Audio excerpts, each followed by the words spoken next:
Hello, everybody. My name is Hannah Corkery, and I am here with my colleague, Jon, and two lovely guests that will be talking to us about their pathways to work in professional sports. And I'd love to introduce you to Lexi Williams and Chelsea Carter.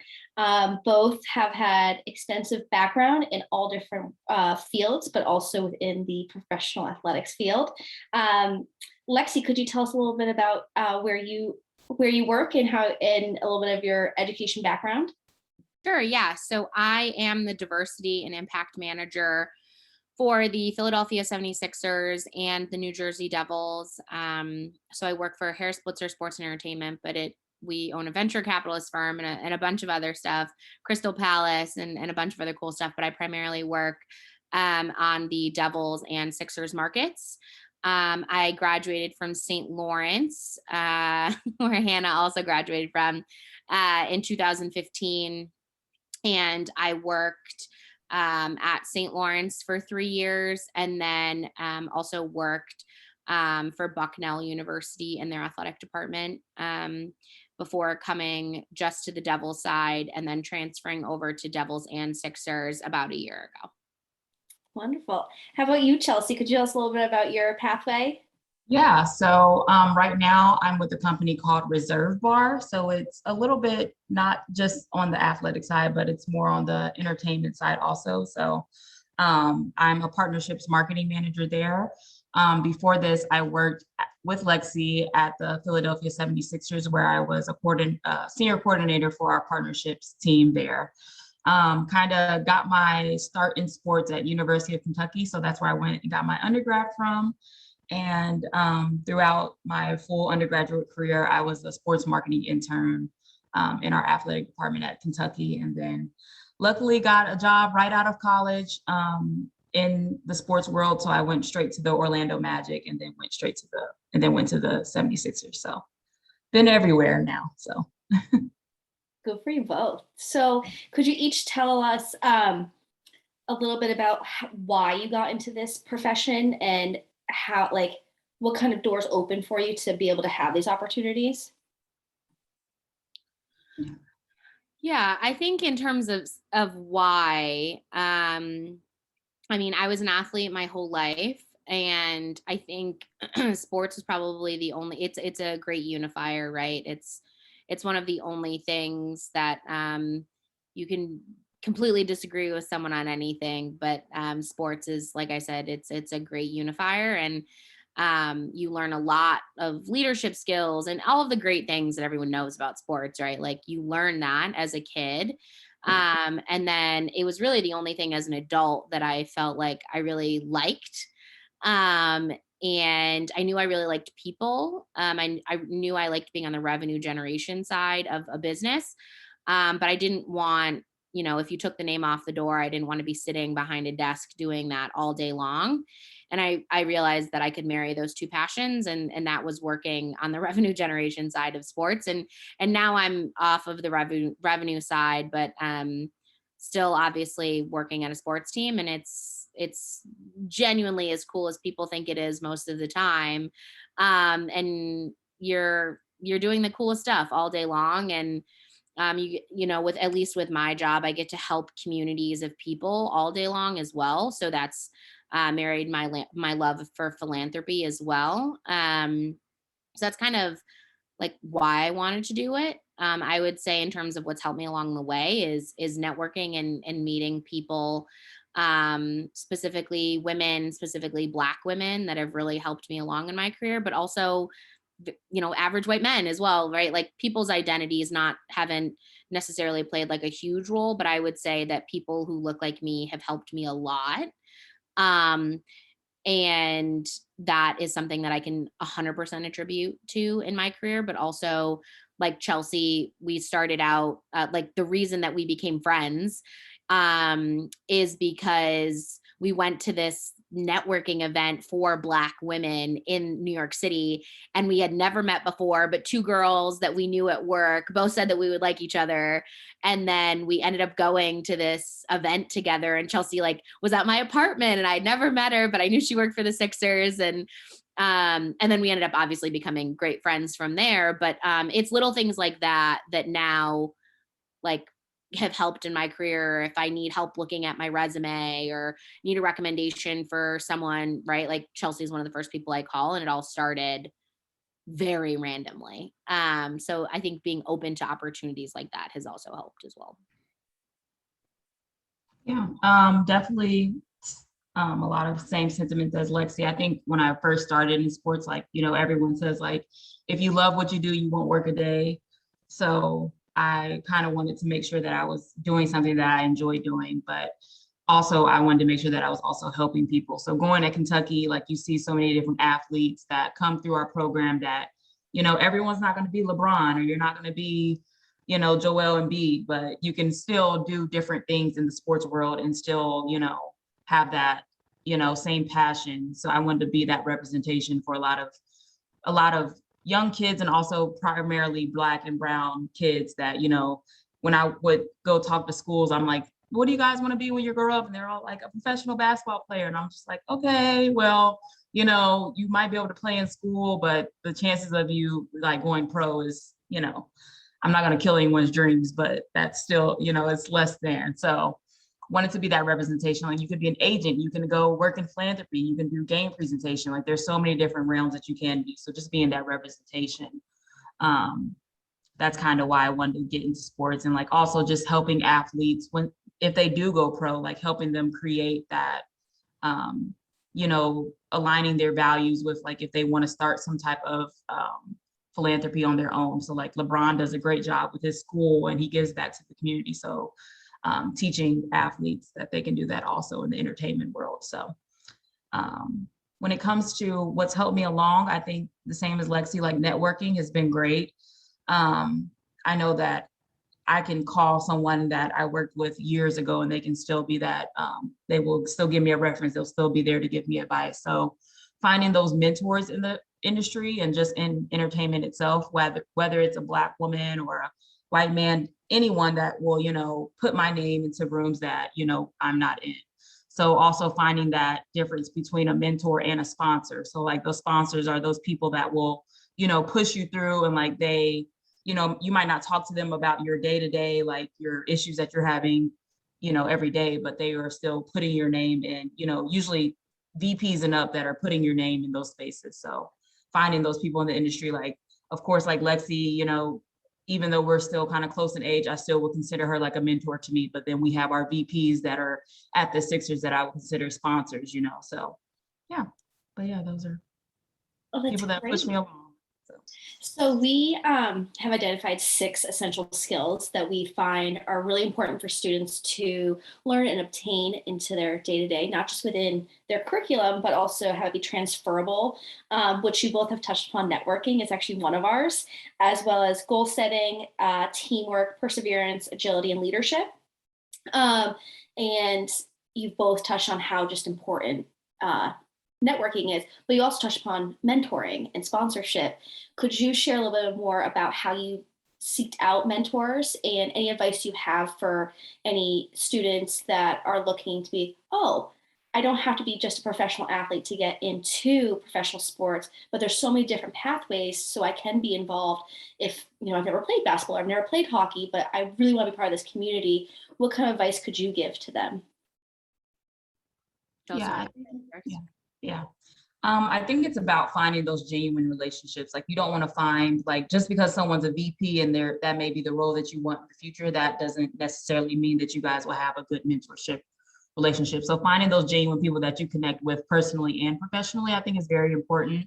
And then also still like, I know one of my best mentors, like she's like my big sister now at the Magic. Like I had to formally ask her to be my mentor. Like it wasn't, I guess it was a genuine relationship, but I still sent her a formal email, like wanted to express my interest and, gave her that appreciation that I seen that she, that she did in the workforce. So making sure that, of course, you're finding those genuine relationships, but still, make sure it's formal. Like I love when people are connecting on LinkedIn, but like if I've never met you before, if I didn't, if you weren't referred to me by someone, it may look a little weird or a little indifferent if you're just messaging me out of nowhere. So, but still.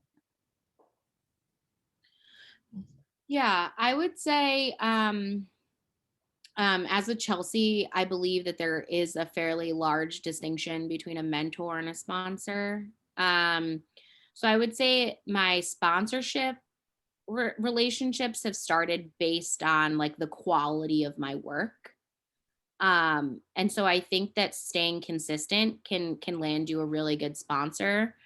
And those are super important, right? Like you want your name spoken in rooms that you are not in a positive light, but a lot of times that comes from you just grinding, and I don't mean grinding as in like late night hours and not taking care of your mental health. I just mean like consistent, really good, high quality work, being on time for meetings, being respectful, showing up when people ask you to, volunteering even when people don't ask you to, right? Like those kinds of things get you noticed. Doing that extra mile. And I just mean like if you're out and, Chelsea and I, like we work in arenas, right? Like if I see a piece of trash on the floor, like I'm not doing that because I think the president of our team is going to notice. But over time, having a mentality like that does pay off for something that does get you noticed, right? So I think that sometimes it's not you seeking it out, it's you doing consistent good work even when other people aren't watching you, that does get you noticed. And I think for my mentors, sometimes it was finding people that like things like me or similar to me.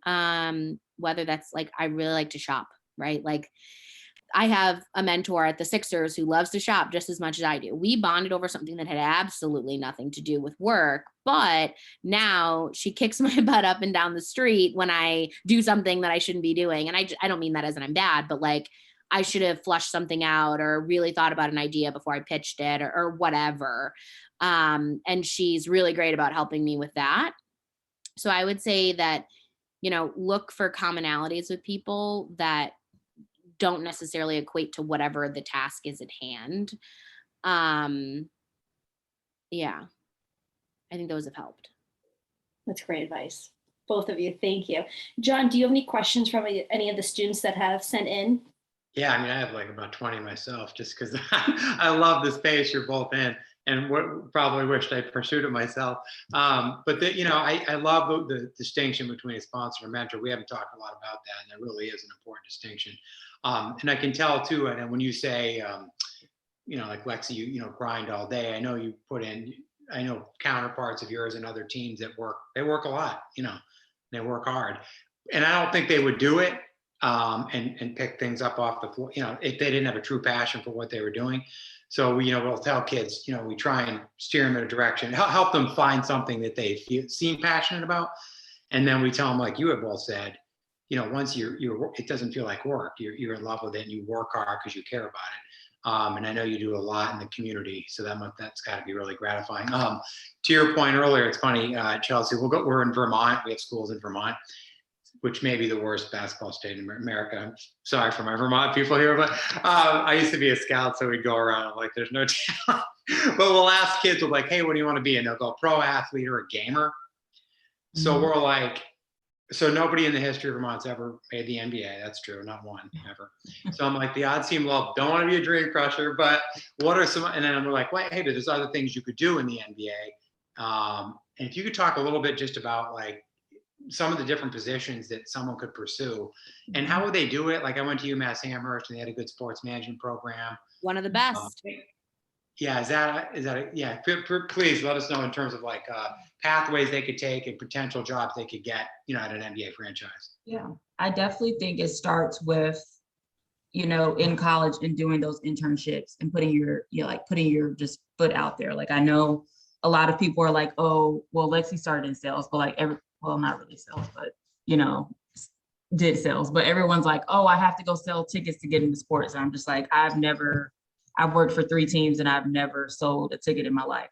So it's just those, making sure that you're doing internships in areas that you're interested in. So like I think every team usually has like a marketing position that, will cross over. That marketing kind of crosses over every field. So like getting in as an internship there and like meeting those different people, because even those people that may, those athletic directors at your school, like they probably have worked other places. So they have connections other places. So I know the biggest pathway for me is people, referring me and telling me like this would be a great fit for you, and able to call those different teams and put a good word in. So definitely start with internships. I think that's the biggest thing. And especially in our industry, like they're definitely looking for experience and looking for like to show that passion started when you were younger and that it's crossed over since now. So, but when it comes to sports and like different positions, I feel like it's endless. Like you can literally work in operations. What I've done is partnerships. So like when you go to a game and you see those big names like Geico and State Farm, like there's someone in the background managing that contract and putting that LED up on the screen. So, thinking of those different marketing campaigns. And then from what Lexi is doing with diversity and inclusion, like, with everything that's been happening in the world, like we need those people that are going to push those athletes to be on that platform, and also push the organizations who have those big platforms to, help out in the community. And there's operations, there's player development, there's still ticket sales. Like that's still like, I say like, that's not the best way to get in, but it's still the best way to, like, that's the main way that all these NBA teams create revenue. So that's still important. And then we have there's endless. So I think Lexi could definitely speak more to it, but there's so many different opportunities. Yeah, whenever I ask this question, because I get asked it a lot, I always say sports is a business. Just like take the name off the door and put in Goldman Sachs, put in M&T Bank. Like we have an IT department, we have HR, we have business operations, we have a strategy and analytics group, we have everything that a normal business would have. We have, right? Like we have turnover, just like other companies do. So we have HR, so we have hiring and promotions, just like every other company, right? The thing that makes us a little bit different is we have, as Chelsea just said, player development, right? So player development is you working, whether that's with player mental health, whether that's helping them develop as people, right? You have to imagine like LeBron went into the league when he was like 18 years old. 18-year-olds with an absurd amount of money probably have a propensity to get taken advantage of, right? So that's something, but also mismanagement of funds. So that's one that we would have that, a bank might not have. My department is something that a nonprofit might have. But we also have an entire separate group that's called just our community or corporate responsibility, as you'll see it sometimes. We have an entire group of people that work just on that. Youth leagues, like we have a youth hockey league on the Devil side, and we have the junior 76ers on the Sixer side. That's an entire department. As Chelsea said, marketing, partnerships, those revenue generating arms of a business are big as well. But basically, I think anything that you would want to do if you are a 15-year-old and you're like, I really like sales, like you can do that for a sports team, or you can go do that for a tech company. But it exists in sports as well. And then, if you're like, oh, I really like, nonprofit driven space because I'm really passion driven, you can also do that for a sports team. We just happen to have like it, and I say this respectfully, like we just have more money to do it because we sell tickets, right? Like nonprofits don't make money. That's the literal name, like they're a nonprofit. Same thing with colleges, right? Like it's a nonprofit. They can't make money on a kid's tuition. But we can make money because we sell tickets and have other revenue generating streams.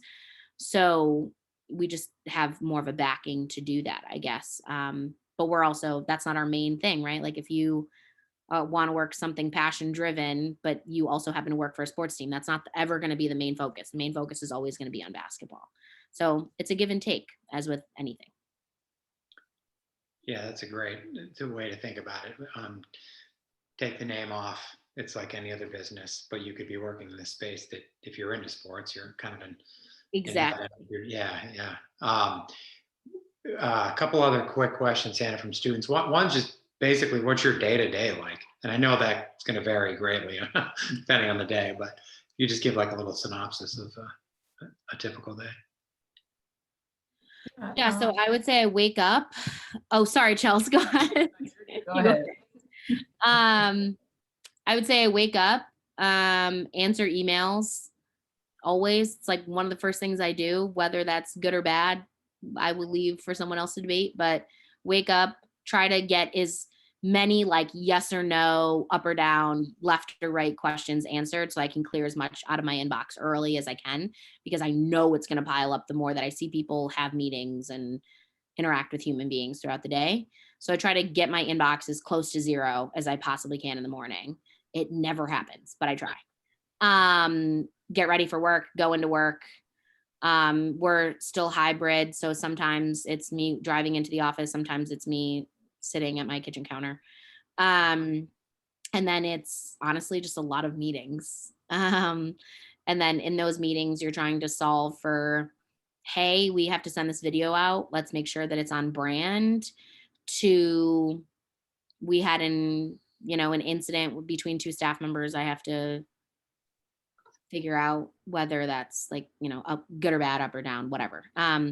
So that's honestly probably one of the hardest parts of my job is like in one meeting, I can be talking about, what's happening in Afghanistan and whether or not we should address staff on that. And then the next meeting, I am talking about the creative for a project that I'm working on. And it's hard because your brain, you're kind of like playing yo-yo all day. You're like, but I'm not like saving anyone's life. So it's not, I'm not doing surgery. So it's not hard that way, but it is hard to do mental gymnastics all day long. And that's basically it. It's basically just like meetings. I sometimes wonder what I do at the end of the day. I'm like, what did I do today? I think the same for me. Always checking emails. I'm like, I'll catch myself, like I'll be out to dinner and I'm like checking my email and I'm like, oh yeah.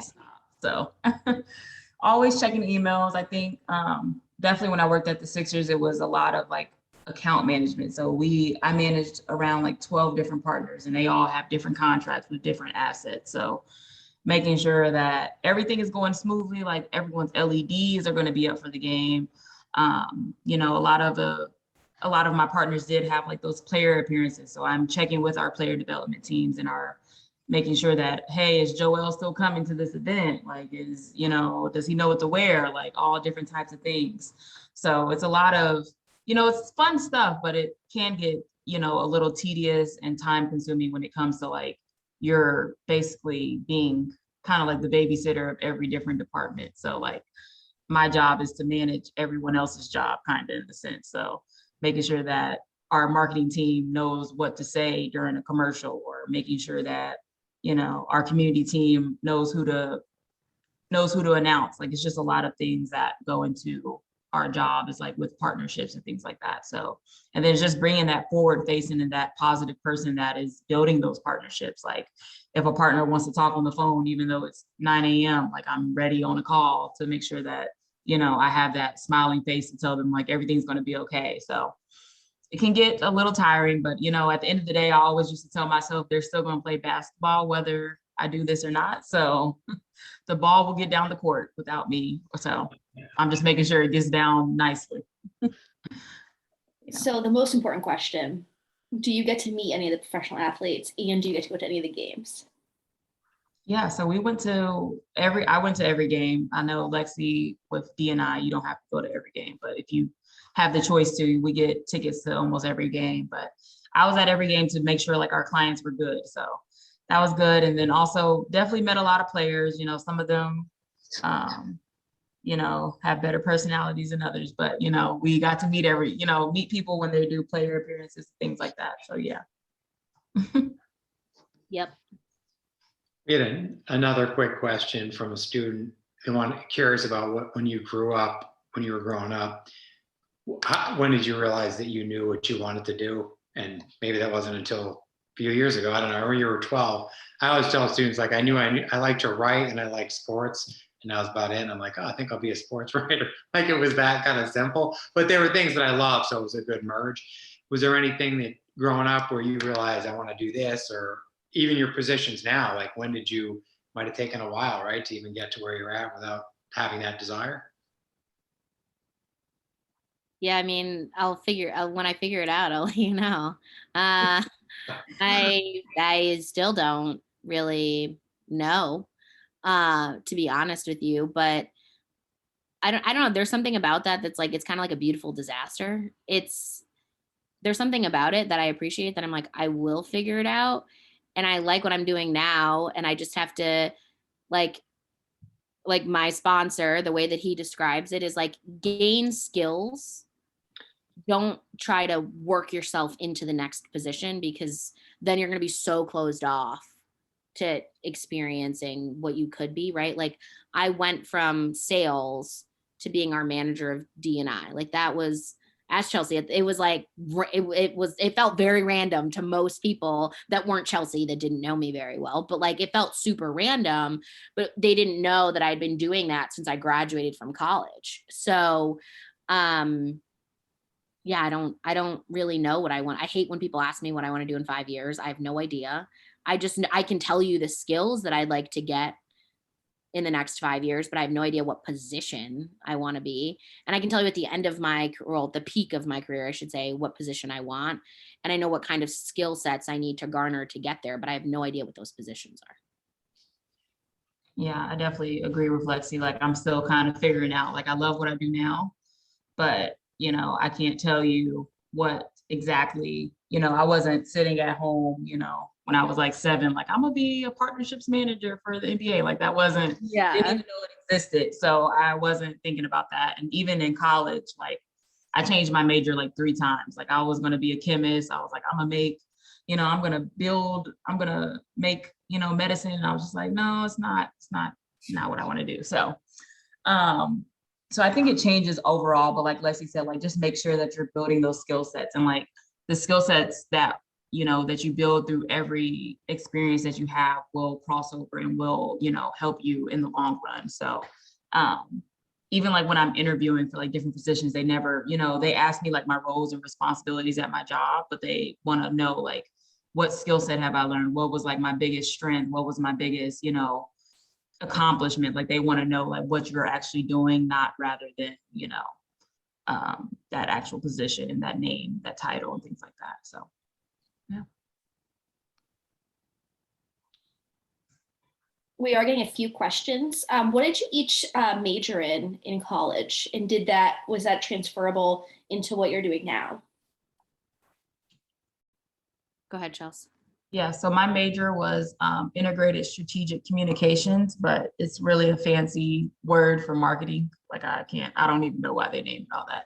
I think they were trying to brand it like, oh, Kentucky is the only place with this major, but it's marketing. So, but yeah, I studied that in college, and I think it definitely was transferable. Like, we were building out full campaigns. So like, when I was interviewing for the Magic, they were like, I was able to show them like, this is a full campaign that I thought out from the beginning to the end.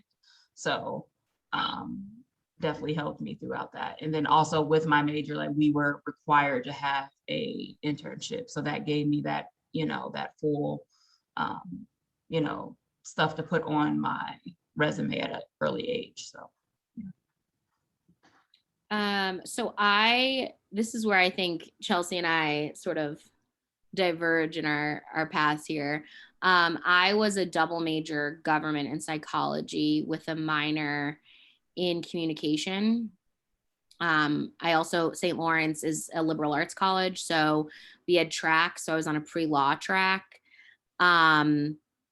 Literally all of that to say, no, I don't think I've ever used my psychology degree a day in my career. I don't think that I ever. What's that?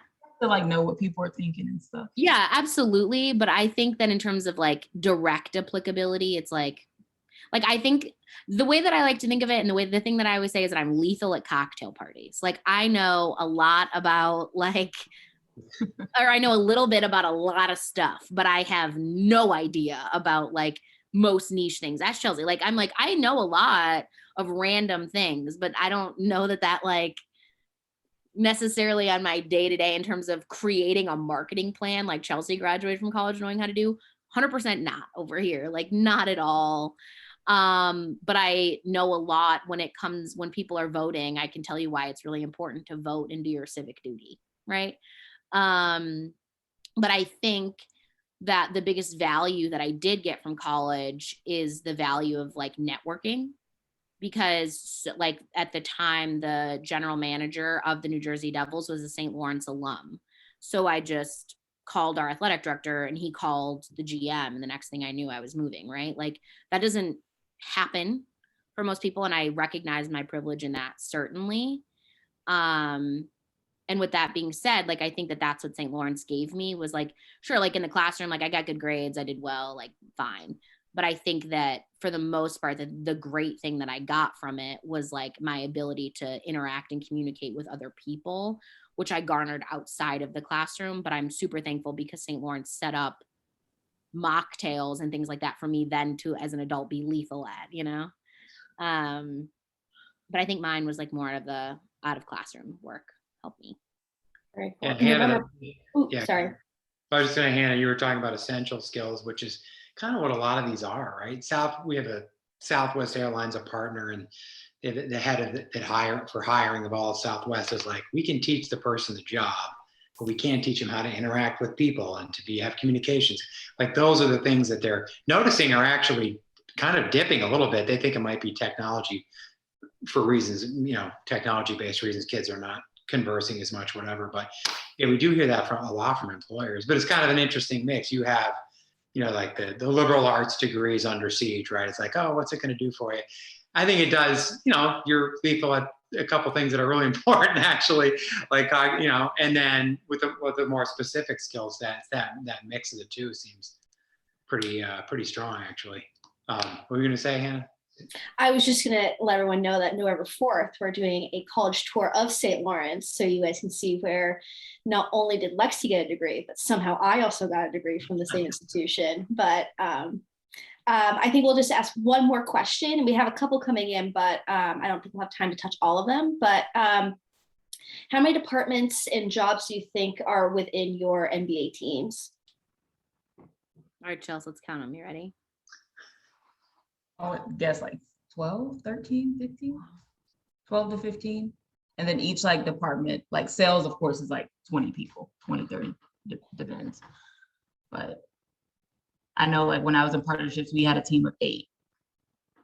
And we all range from like coordinators to VPs. So it's always some type of position that you can, get into. So entry level to those higher senior levels. And how old were you each when you entered into this this profession?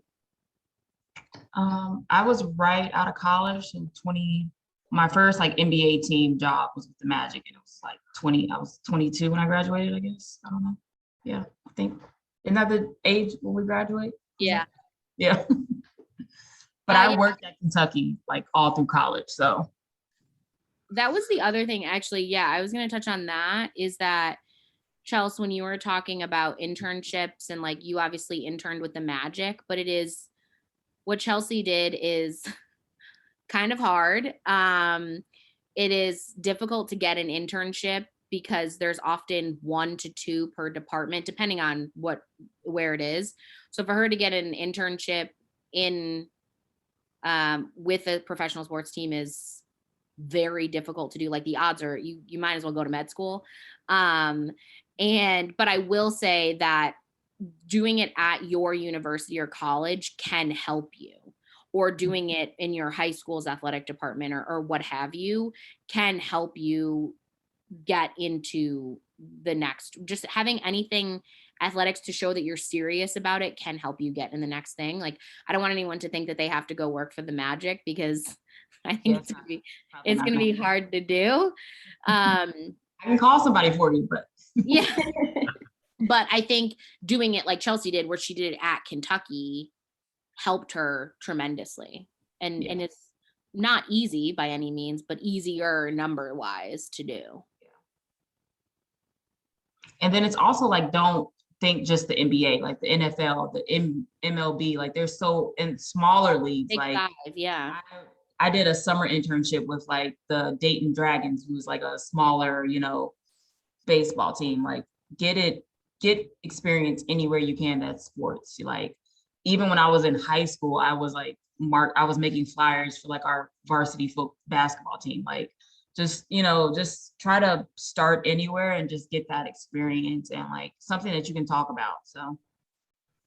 And especially if you do go to those smaller teams, you're going to get a lot more experience because you're going to need to be like 4 different jobs. Yeah. Whereas in the pros, it's like that is very much already someone's lane that is carved out. Don't move over.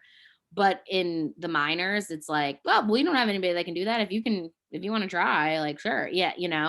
So it's like, but you get experience trying so many more things if you're willing to go to a smaller team too, which then like, what do you care at 20? Because then at 23, you're much more likely to be able to go to the Magic or the Sixers or whatever. Awesome. Jon, anything else? Yeah, I was just curious. When you were at school like Kentucky's a good one to me. I guess Calipari. Was Calipari there when you were there? Yeah, he's still there. I went to UMass. He signed a lifetime contract, so he'll be there for life. Yeah, okay. When I was at UMass, that was his first job, and he was like 28 years old. Oh, yeah. And so it was like, no one knew what would happen. But thinking about mentors back to that, just some of our kids are afraid to, I probably wouldn't have done it. When you're young, it's hard to ask somebody who's older and you think they're, way up there. Any advice for just to reach out and make a connection? Some of the kids are really shy and they probably wouldn't do it. Yeah. Any ideas for how to? Lexi's probably gonna laugh, but I do consider myself like a shy person, but I feel like especially in college, I was a little bit shy. So I think it's kind of, you have to put your foot out there and just be upfront, because honestly, like the sports industry will tear you apart if you're not able to speak your mind and able to, because that's how you shine in those different spaces. Because as you know, like everyone wants to work in sports. So you have to be that, that star in that area that can kind of, be able to talk and like let people know what you want and what you need. So I know like when my internship with the Kentucky, like I went to a volleyball game and I seen somebody with a polo on and I was like, she looks important. So I like literally just asked her what she did. So it's not like I'm asking you for a job, or I'm not asking you like, can you be my mentor? I'm just simply asking, questions about what you do and like showing interest in that person. So I think something I learned in sales and partnerships and everything, people love talking about themselves. That's why we have panels, because people love, talking about themselves. So just simply just asking someone what they do and what, why they do it. So. Yeah, I think tactically speaking to that is 100% true. And I think, like I said, tactically speaking, just start with one. Mm-hmm. And then from there, and I give this advice to all of my mentees, is like, start with one, and you may never have to ask anyone else ever again. And the reason that I say that is at the end of every call or meeting that you have with someone, you should be saying, thank you so much for meeting with me today. This has been awesome, blah, blah, blah, all that stuff. But then at the end of it, say, based on our conversation today, who do you think that I would benefit having a conversation with? And then they're going to think about their network and now connect you. So it's that cold piece that Chelsea was talking about earlier, where it's kind of awkward and it's hard for us to just like answer cold. Like I rarely answer a cold LinkedIn message. Like it had to have been because you saw me at a panel, you saw me at an event, like whatever. Like I rarely do it because I get so many of them. And that's not like a brag. It's just we work in sports. It's just how it is. But if one of my friends says, hey, I have X, Y, or Z, I'm much more likely to do it. And that's all you have to do. So then when you talk to that next person and you say, thank you so much, really appreciate your time today. Who else do you think I would benefit from having a conversation with based on our conversation today? And the next thing you know, you got this whole web because you asked one person. Yeah.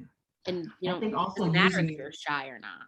Yeah. And using your office hours. So I know everyone's always like office hours, but like that's like your time with your professor, and your professor probably knows so many people in that industry, or he or she can connect you with someone. So like that's like time where you're not in front of, the full class.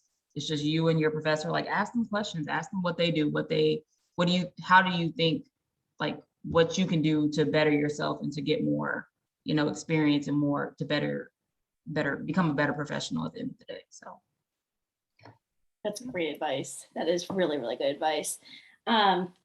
Well, I don't want to take up more of your guys' time, but we are just so grateful for both of you sharing more about your pathways and how you got to the positions that you're in, and a little bit about your background. And thank you so much for your time. We're beyond excited to have you.